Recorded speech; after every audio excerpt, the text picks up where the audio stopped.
Israel နဲ့ Iran နဲ့နောက်ဆုံးရအခြေအနေကျွန်တော်ပြောပြပေးမယ်နောက်ဆုံးရအခြေအနေကတော့နှစ်နိုင်ငံလုံးမကောင်းဘူးဗျ Israel ကလည်းကြီးကြီးမားမားလက်တုံ့ပြန်တယ်လို့ Iran ကလည်းကြီးကြီးမားမားလက်တုံ့ပြန်တယ် Iran ဘက်ကအရင်ပြောမှဆိုရင် Iran ရဲ့လက်တုံ့ပြန်ချက်တွေက Israel ထင်ထားတာတက်ပို့ပြီးတော့ပြင်းထန်နေဗျသူကဒရုန်းပေါင်းမြောက်များစွာမစ်ဆိုင်းဒုံးပေါင်းမြောက်များစွာနဲ့သူကပြန်ပြီးတော့တုံ့ပြန်တယ်သူရဲ့တုံ့ပြန်ချက်က Israel နိုင်ငံမှာဘာတွေဖြစ်နေလဲဆိုတဲ့အရာထက်ကိုပိုတာတယ်ဗျဘာလို့သတင်းတွေကတော့ဖုံးကွယ်ထားကြတယ်ဒါပေမဲ့ဘလောက်ပဲဖုံးကွယ် Israel အစိုးရကအမေရိကန်ကိုအကူအညီတောင်းပြီးဆိုကြတဲ့ကိုကသူ့နိုင်ငံရဲ့ထိခိုက်မှုတော်တော်များလို့ဖြစ်တယ်အီရန်အစိုးရကသူ့မှာလည်းအခြေအနေအရရက်ကိုရင်ဆိုင်ကြုံတွေ့နေရဘာအခြေအနေရက်လဲဆိုလို့ရှိရင်သူကလည်းပီတူတွေရဲ့ထောက်ခံမှုကိုမရမှာစိုးရိမ်နေဗျအခုပီတူတွေကသူ့ကိုတိုက်ခိုင်းနေတဲ့အချိန်မှာသူလုတ်ကိုလုံးမရမယ်သူ့အနေနဲ့မလုတ်ဘူးဆိုလို့ရှိရင်သူ့ကိုပီတူတွေကအယုံကြည်ပြတ်သွားနိုင်တယ်အစကတည်းကမှအီရန်ပီတူတွေကအီရန်အစိုးရကိုတိတ်မကြိုက်ဘူးဗျတိတ်မကြိုက်တဲ့အရာမှာဒီအရာမှာအီရန်အစိုးရကကြီးမားလက်တော့မပြန်ဘူးဆိုရင်အီရန်အစိုးရအတွက်တိတ်ခါလဲကျဆင်းသွားနိုင်တယ်ပီတူတွေသူ့ကိုယုံကြည်လက်ခံဖို့လဲအရန်ကိုနဲသွားနိုင်တယ်ဗျအဲ့တော့အီရန်အစိုးရကကြီးမားကိုထပ်ပြီးတော့လှုပ်မှာအဲ့တော့သူ့မှာဖွက်ထားတဲ့ဒုံးကျည်တွေအများကြီးရှိတယ်လို့လည်းပြောတယ်ဒီထက်လဲအစ္စရေးကိုငရဲခန်းကိုပို့မယ်လို့လည်းသူကကြွေးကြော်နေတယ်ဗျအဲ့တော့ဒါအီရန်အစိုးရဘက်ကပြောတဲ့အရာအီရန်ဘက်ကိုထောက်ခံပြီးပြောတာမဟုတ်ဘူးအီရန်ဘက်ကလည်းဒီဒါသူ့ရဲ့တွေ့ကြုံနေတဲ့အရာပေါ့နောက်တော့ Israel ဘက်ကကြည့်မယ်ဆိုရင် Israel ကလည်းဆက်လက်ပြီးတော့မှအီရန်ပစ်နေတဲ့ဒုံးကျည်တွေကိုသူထပ်ပြီးတော့မှသူ့ရဲ့ဒုံးကျည်ကာကွယ်ရေးစနစ်တွေနဲ့ပြန်ပြီးတော့မှခုခံမယ်ဆိုလို့ရှိရင်သူ့အနေနဲ့ငွေကြေးကုံကအကုန်ကြများသွားနိုင်တယ်ဒါပေမဲ့ကျွန်တော်တို့အရင်တော့တွက်ချက်ထားတဲ့အတိုင်းပဲဒုံးကျည်ဟိုဘက်ကနေပစ်လိုက်တဲ့ဒုံးကျည်ကိုဒီဘက်ကာကွယ်ရေးစနစ်တစ်ခုနဲ့ပြန်ပြီးတော့မှကာကွယ်မယ်ဆိုလို့ရှိရင်အစ20လောက်กว่าတယ်လို့ကျွန်တော်တွက်ချက်ထားတယ်ဒါပေမဲ့လို့အစ20လောက်ဆိုတာကဝယ်တဲ့လူနဲ့တွက်ချက်မယ်ဆိုအစ20လောက်ဒါပေမဲ့ तू ကကိုယ်တိုင်ထုတ်လုပ်ထားတဲ့အတွက်အစ20လောက်တော့မกว่าဘူးဒါပေမဲ့10ဆလောက်တော့กว่าမယ်လို့ထင်တယ်အဲ့တော့ तू ဒီထက်မကထပ်ပြီးတော့ပြစ်လာမယ်ဆိုရင် Israel အနေနဲ့လည်းသူ့မှာကာကွယ်ရေးစနစ်တွေကအင်အားရုပ်ရော့သွားနိုင်တယ်မကာကွယ်နိုင်ဘူးလို့မဟုတ်ဘူးအင်အားရုပ်ရော့သွားနိုင်တယ်အဲ့တော့ तू ကအ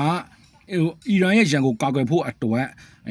သူ့ရဲ့မဟာမိတ်တွေကို तू ကလှုံ့ဆော်တယ်အဲ့တော့အမေရိကန်ကို तू ကလှုံ့ဆော်ပြီးတော့ဒီစစ်ပွဲထဲကိုပါလာဖို့အတွက်ပြောတယ်အမေရိကန်ကလည်းပြင်သစ်ကို तू ကပြန်လှုံ့ဆော်တဲ့အခါမှာပြင်သစ်ကလက်ခံတယ်ဂျာမနီကလက်ခံတယ်အဲ့တော့ဒီနှစ်နိုင်ငံလက်ခံသွားပြီဆိုတဲ့အတွက်ဒီစစ်ပွဲကြီးကကြီးမားဖြစ်သွားနိုင်တယ်အဲ့တော့မြေပြင်စစ်ပွ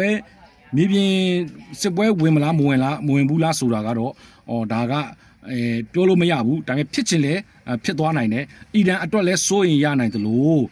့အစ္စရေးအတွက်လဲစိုးရင်နိုင်တယ်အဲ့တော့တစ်ဖက်ကကြည့်မယ်ဆိုအီရန်ရဲ့မဟာမိတ်တွေဖြစ်တဲ့ရုရှားတို့နောက်ကိုရီးယားတို့တရုတ်တို့ကပါဝင်မှာလားမပါဝင်မှာဘူးလားဆိုတဲ့အဖြေပေါ်မူတည်တယ်အကယ်၍မပါဝင်ခဲ့ဘူးဆိုရင်အီရန်အတွက်ကအခြေအနေမကောင်းဘူးပါဝင်ခဲ့မယ်ဆိုလို့ရှိရင်လည်းဒါတက်ကဘာစစ်ကြီးကိုဦးတည်သွားနိုင်တယ်ဒါပေမဲ့အဲ့လိုအခြေအနေမျိုးထိတော့ရောက်မယ်လို့မထင်ဘူးဗျဘာလို့ပြောမှမထင်ဆိုရုရှားကလည်းသူ့အတွက်ယူကရိန်းကိုစစ်ပြင်ဆင်ထားတဲ့အတွက်သူလည်းဝင်လာမှာမဟုတ်ဘူးတရုတ်ကလည်းသူ့ရဲ့စီးပွားရေးမဟုတ်ဘူးဆိုလို့ရှိရင်သူမဟာမိတ်တာစာချုပ်တာချုပ်ဆိုထားတာတကယ်ကဘာစစ်ကြီးဖြစ်မှဝင်လာမယ်ဆိုတဲ့ပုံစံမျိုးတရုတ်မှာရှိတယ်ဗျလောလောလတ်သူဝင်ပါမှာမဟုတ်ဘူးနောက်တစ်ခုတူရကီကကြတော့သူတို့ကဘာသာရေးနဲ့ပတ်သက်ပြီးတော့ဆက်နွယ်မှုရှိတယ်အီရန်ကိုကာကွယ်မယ်လို့လည်းပြောဒါပေမဲ့တူရကီကနေတိုးအဖွဲ့ဝင်ဖြစ်တဲ့အတွက်ပါဝင်နိုင်ဖို့အတွက်ယာဂိုင်တို့အရန်နဲတယ်ဗျဒါပေမဲ့ယာဂိုင်တို့အရန်နဲတယ်လို့လည်းပြောလို့ရတယ်နောက်တစ်ခုကဘာလဲဆိုလို့ရှိရင်မြောက်ကိုရီးယားတောင်ကိုရီးယားစစ်ပွဲမှာတော့ကလည်းနေတိုးအဖွဲ့ကသူပါဝင်ပြီးတော့မှတောင်ကိုရီးယားကိုမြောက်ကိုရီးယားကိုဝင်တိုက်ခဲ့တယ်ဒါပေမဲ့လို့အဲ့တုန်းကတော့လူမျိုးရေးနဲ့ဘာသာရေးမပါဘူးနေတိုးအဖွဲ့ဝင်စာချုပ်နဲ့ပဲသူကအဖွဲ့ဝင်ဖြစ်တယ်ဆိုတဲ့ပုံစံမျိုးနဲ့ဝင်တိုက်ခဲ့ဒါပေမဲ့အခုကနေတိုးအဖွဲ့ဝင်ဖြစ်နေခဲ့ရင်လေအီရန်ကိုဘာသာရေးအရာသူကာကွယ်မယ်ဆိုရင်လည်းကာကွယ်လို့ရတယ်ဒါပေမဲ့မပါဝင်နိုင်ဖို့တော့ယာကန်တို့များတယ်အဲ့တော့အမေရိကန်တို့ပြင်သစ်တို့ဂျာမနီတို့ကလည်းလ